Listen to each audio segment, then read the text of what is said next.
Sebetulnya orang sebagai yang sudah ditetapkan tersangka itu memang nggak harus ditahan sepanjang orang ini tidak melarikan diri. Itu sudah ada pencekalan.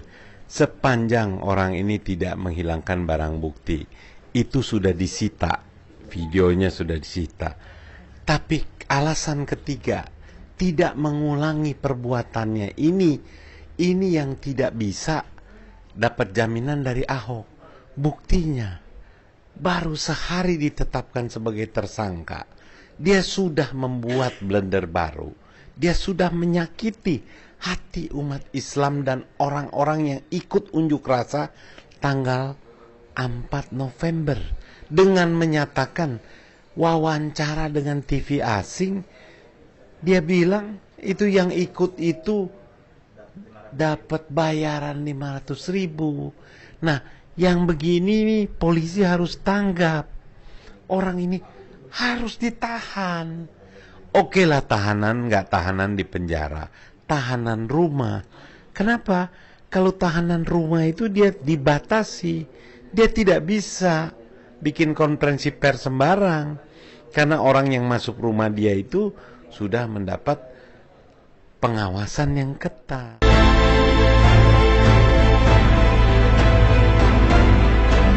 Ya, saya kira begini, karena hukum berlaku sama buat setiap orang.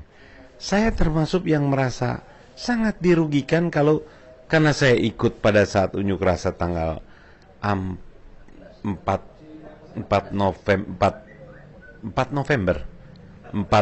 Oktober, 4 November, dan yang 4 November ini dia bilang, kita dibayar, ini kita harus melaporkan ini ke kepolisian, karena ini bentuk perbuatan yang melanggar pidana. Ini hukum pidana, ini harus ditegakkan. Ahok harus diperiksa, dia harus bisa buktikan, apalagi dia mulai bawa-bawa nama Jokowi.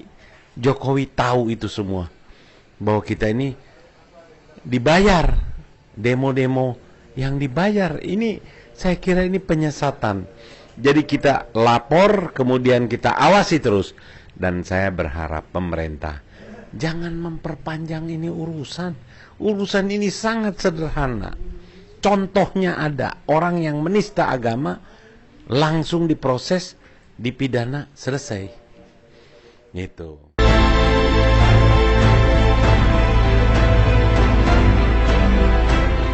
Kalau saya awalnya kita ini semua minoritas ini, orang-orang Tionghoa ini tak kenal maka tak sayang. Pandangannya ini orang yang suka melanggar aturan. Kita cuma diperlihatkan itu kan kalau FPI itu razia. Tapi teman-teman saya tanya, kita berpandangan begini kepada FPI, kepada Habib ini, emang kita pernah dirugikan? Ternyata teman-teman bilang, kita nggak pernah dirugikan loh. Yang dirugikan itu adalah orang-orang yang kerjanya buka tempat maksiat, orang-orang yang kerjanya tripping, tempat-tempat hiburan yang ada menyediakan fasilitas tripping, ngobat. Jadi kita-kita yang kerja benar ini nggak ada yang merasa dirugikan. Akhirnya kita kenal, kita berdialog, ternyata beliau orangnya yang luar biasa, santun, baik, dan bisa mengerti. Nah, jadi saya pikir ke depan, dan yang saya bangga, mungkin kalau nggak ada FPI ini, nggak ada Habib Rizik ini, Ahok menista ini nggak ada yang marah. Ini yang saya senang, beliau tampil terdepan, memelopori, tapi adem, nggak dikasih briefing, tidak karena Ahok ini Tionghoa, tidak karena dia Kristen, tapi karena dia menista agama. Demikian juga pada saat di KPK. FPI turun demo itu bukan karena dia Tionghoa, bukan karena dia Kristen, tapi dia korupsi. Ini yang menyebabkan saya jadi sama, seiring dengan Habib Rizik dan teman-teman FPI, bersama-sama berjuang. Jadi gerakan kita ini bukan gerakan rasialis. Gerakan kita adalah gerakan menuntut keadilan untuk menjaga negara Pancasila ini supaya tetap utuh, tetap bersatu. Bersatu utuh itu kalau semua diperlakukan adil. Kalau agama mayoritas yang dinista tidak bisa diadili, bencana ini. Nggak ada lagi orang yang percaya kepada hukum. Jadi saya kira pandangan negatif terhadap Habib Rizik ini harus dibuang. Dan teman-teman saya ini hari ini bikin iklan di koran Rakyat Merdeka, satu halaman itu berterima kasih. Wabil khusus katanya itu kepada Imam Besar FPI. Itu benar-benar teman-teman saya tergerak. Lius ini Tionghoa luar biasa.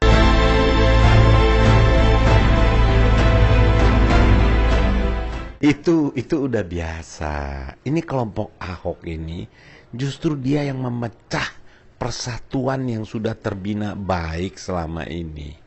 Dia selalu menyebarkan isu-isu yang menimbulkan pertentangan antara agama, antara suku.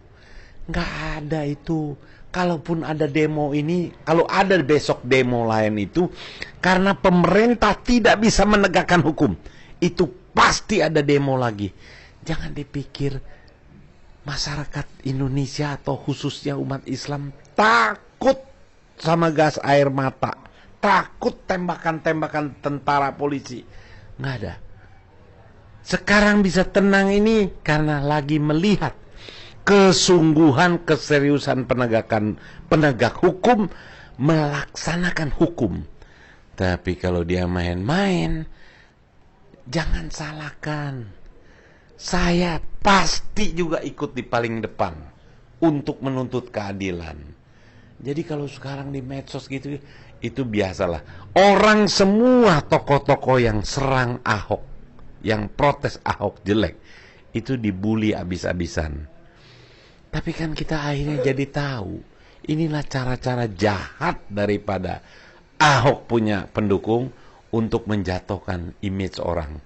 Dan untuk pejuang tidak akan mundur cuma karena begitu. Ingat itu.